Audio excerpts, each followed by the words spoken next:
Good evening and welcome to Tucker Carlson Tonight. It is Friday, so we are thrilled to be able to open the show tonight with some rare good news. That doesn't happen very often, and when it does, we celebrate. You didn't see this coming, did you? One of the main problems with the U.S. government is that there's no way to know exactly what it's doing because you're not allowed to know. Right now ain't a good time to ask. More than 1 billion federal documents, 1 billion, have been declared classified, and that means they're off limits to you and all other ordinary American citizens who don't work for the government. Assume you ain't been privy to the ins and outs of that matter for the sake of fucking conversation, huh? You're not allowed to see them, despite the fact they belong to you. To remind you, secrecy is of the essence. Now, no matter what you may have heard, the point of the system is not to protect the country from foreign adversaries. But you can't believe every rumor. Under the Biden administration, we don't even bother to do that anymore. Perhaps I've chosen simple-mindedness. No. The point of this system is to take power from the voters and the officials they elect and hand that power to the permanent bureaucracy in Washington. But you'd understand how a man would feel aggrieved. It's infuriating, and over time it is dangerous. But for once, we can report some meaningful pushback against this regime of secrecy and deceit. At whose behest? The people, as always. Kevin McCarthy of California became Speaker of the House last Friday. Always a little sketchy about me. And in one of his first big policy changes, he is pledging to let Americans see, quote, all that happened at the U.S. Capitol on January 6, 2021. I can take care of all of them in one fell swoop. And that means finally releasing the roughly 14,000 hours of surveillance footage from that day that as of tonight remain hidden. Does that give you the vapors? Watch this. Yeah, I think the public should see what has happened all day. I've watched what Nancy Pelosi did.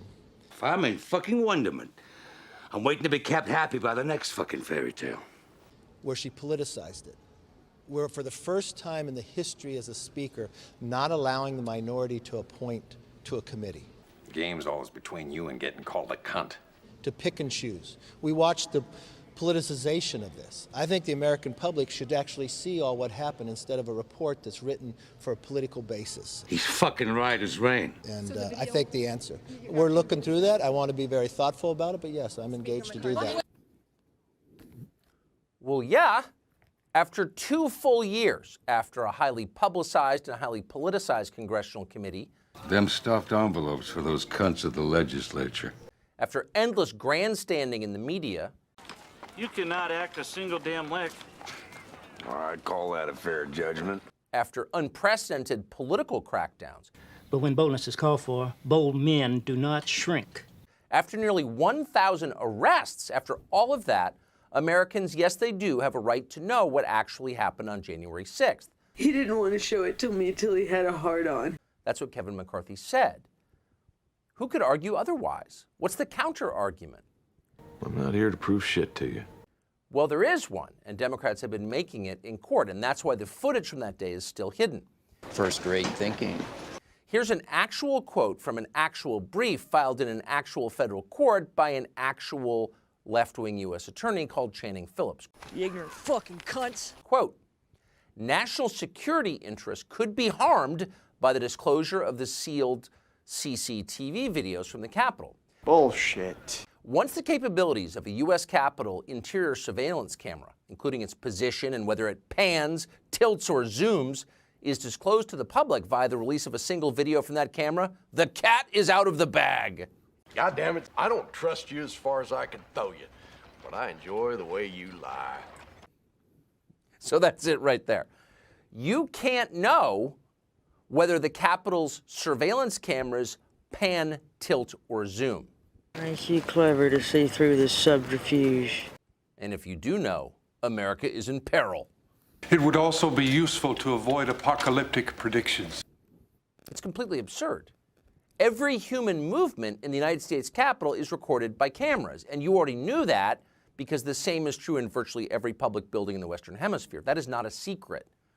What the fuck? And of course, it's not the secret the Democrats fear you might learn if you saw the tape. And widen suspicion to include yourself. They're probably a lot more concerned about whether you'll discover how many law enforcement agents actively helped January 6 protesters enter the building that day. Make it look like an accident. Some of them definitely did. We know that for a fact because we have the tape. Watch. Come drink with your vanquished foe. Police are squabbling with protesters. Oh, there we go.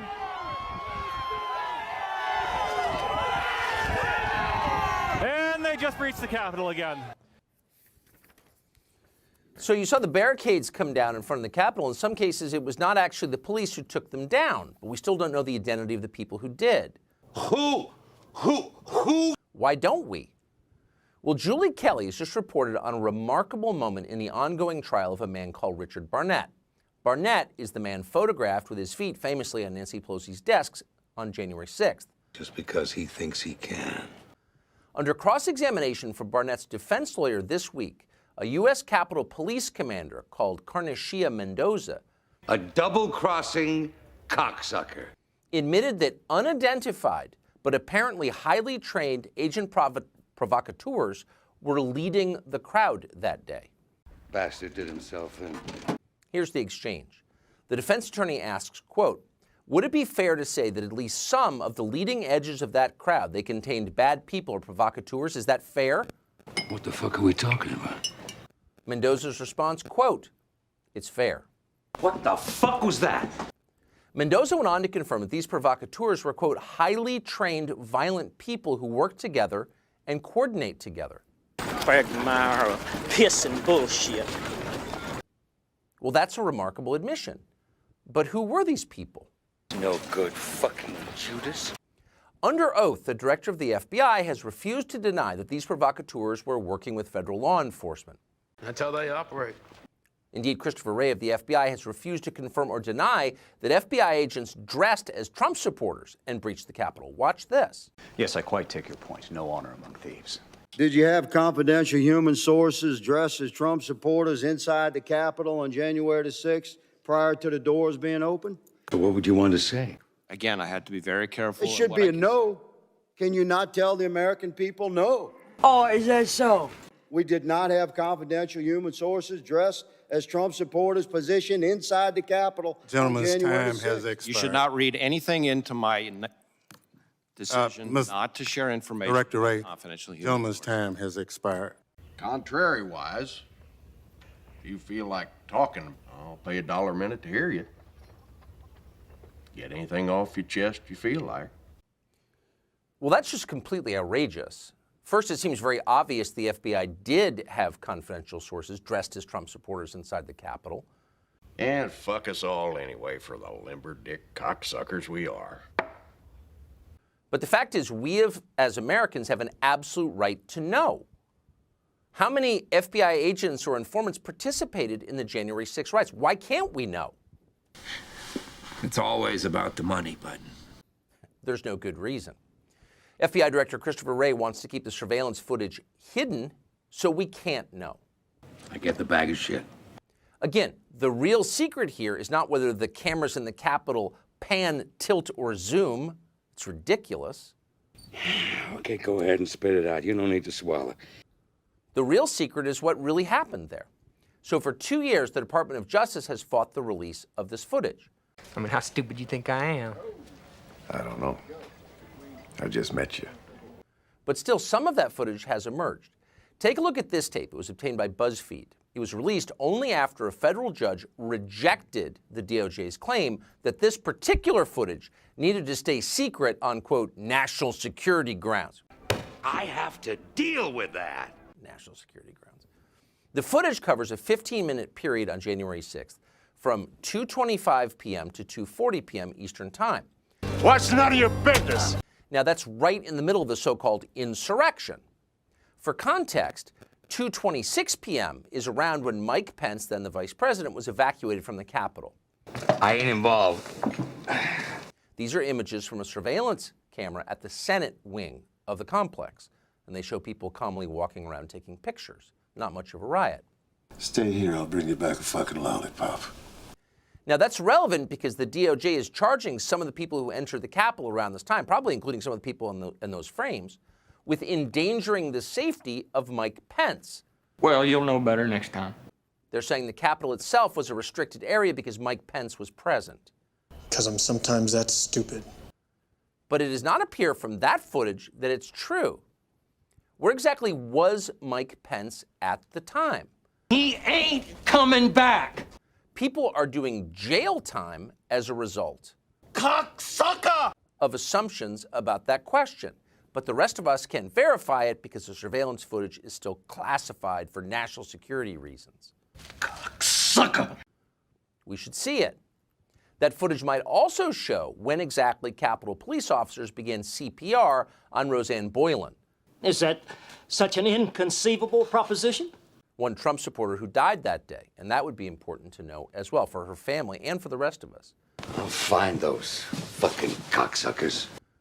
We might also learn about why one Capitol Hill police officer on January 6th, a man called Khalid Johnson, was wearing a MAGA hat as he seemed to coordinate with some of the protesters. It's the heat again, Brom. I don't collude, I don't cahoot. That footage was shot by journalist Ford Fisher. You're seeing an image of it on your screen right now. And maybe we'll learn more about the Chewbacca guy, the guy in the Viking hat. You clever cocksucker. His activities during January 6th. He's the man now serving almost 4 years behind bars for declining a police officer's half-hearted request that he take the party elsewhere. A failure to properly value your freedom in the promising days ahead. Hey, man. Glad to see you guys. You guys are patriots. Look at this guy. He's got covered in blood. God bless you. Nothing but true. You good, sir? Do you need medical attention? I'm good, thank you. All right. I got shot in the face. Where are they? I got shot in the face with some kind of plastic bullet. Any chance I could get you guys to leave the Senate wing? We will. I've been making sure they ain't disrespecting the place. Okay, just want to let you guys know, this is like the sacredest place. A fourth estate, independent in name and fact from the operations of government, is of the essence of a free society. More than half of all murders in the United States are not solved at this point because law enforcement, including federal law enforcement, can't get its act together sufficient to solve those murders. You can't cut the throat of every cocksucker whose character it would improve. And that guy has had his life destroyed and is spending 41 months in prison. Am I detaining you in some way? Am I fucking imposing? Why? Did he do something we're not aware of? The surveillance footage would show us and answer that question. Fuck you! But big picture, if you don't want another January 6th, if you want to avoid another riot like that, you'd want as much of the footage to come out as possible. No, we wouldn't want that. Instead, our government has been using the information blackout it claims is necessary for national security in order to do what they usually do under the cover of classification law, and that's lie to us. You and I know how it is. Joe Biden just claimed on camera that right-wing insurrectionist racists killed a Capitol Police officer called William Evans. William Evans, of course, was murdered at a checkpoint by a supporter of the Nation of Islam. He's having changes in his brain. 3 months after January 6th, while they're still cordoning off the Capitol because threats by these sick insurrectionists. What makes you talk to me in that tone of voice? Continue to be profligated on the internet. Again, all America saw what happened. What Officer Evans was killed defending the checkpoint you'd had to go through to get up to the Capitol. Him and his fellow lying fucking thieves. Because of these god-awful sick threats. You've been wrong since you walked in here. Evil thrives in secrecy. That used to be obvious to all Americans. I'll fucking find that out shortly. We have a right to know, and moreover, transparency is the only solution. Is it that simple? And it looks like we're going to get some. And that's thanks to the new Speaker, Kevin McCarthy, and to the small group of Republicans who pushed him in that direction. Matt Gaetz of Florida is one of them. Well, you're preaching to the fucking converted.